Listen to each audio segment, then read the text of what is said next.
सुरुवातीला आपण जाणार आहोत छत्रपती संभाजीनगरमध्ये। विशाल करोळे आमचे प्रतिनिधी आहेत। विशाल, सध्या काय स्थिती आहे, कशा पद्धतीने मतदान प्रक्रिया सुरू आहे?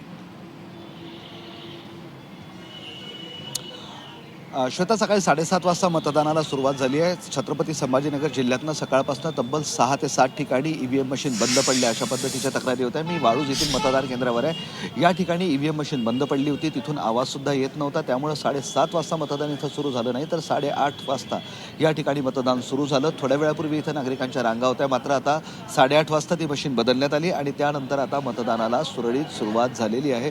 आणि जिथं जिथं म्हणजे पिसादेवी या भागात ईव्हीएम मशीन बंद पडलं होतं आणि त्याचबरोबर गंगापूरच्या एका मतदान केंद्रावर ईव्हीएम मशीन बंद पडलं होतं। या सर्व ठिकाणी आता ईव्हीएम मशीन दुरुस्त करण्यात आल्या, बदलण्यात आल्या अशा पद्धतीची माहिती मिळते आणि त्यामुळे आता मतदानाला शांततेत सुरुवात सुरू आहे। खरं तर मराठवाड्यात तब्बल 4 ठिकाणी यावेळेस मतदान आहे। छत्रपती संभाजीनगरमध्ये जिल्हा परिषदेसाठी मतदान आहे, सोबतच परभणी, लातूर आणि धाराशिव या 4ही ठिकाणी मतदानाला अगदी शांततेत सुरुवात झाली आहे। धाराशिवमध्ये एका केंद्रावर मतदारांमध्ये आणि अधिकाऱ्यांमध्ये थोडासा वाद झाल्याची प्राथमिक माहिती आपल्याला मिळते, मात्र पोलिसांनी तो वाद शमवला आणि आता तिथेही शांततेत मतदान सुरू आहे। एक गोष्ट महत्त्वाची या निवडणुकीमध्ये आपल्याला म्हणावी लागेल की इलेक्शनमध्ये सगळ्याच पक्षांचा कस लागलाय। प्रामुख्यानं छत्रपती संभाजीनगरमध्ये MIMनं ज्या पद्धतीनं महानगरपालिकेच्या निवडणुकांमध्ये यश मिळवलं, तेच यश ते आता जिल्हा परिषदमध्ये मिळवणार असं सांगताय आणि पहिल्यांदाच ते या जिल्हा परिषदेच्या मतदानाच्या रिंगणात उतरलेले आहे आणि त्यांचा यशाचा ते दावा करतात। तर दुसरं महत्त्वाचं म्हणजे आतापर्यंत महापालिकाप्रमाणेच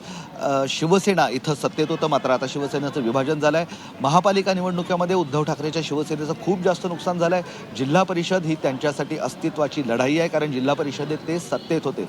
त्यामुळं शिवसेनेनं प्रचारात विशाल, मी आपल्याला थोडंसं थांबवते।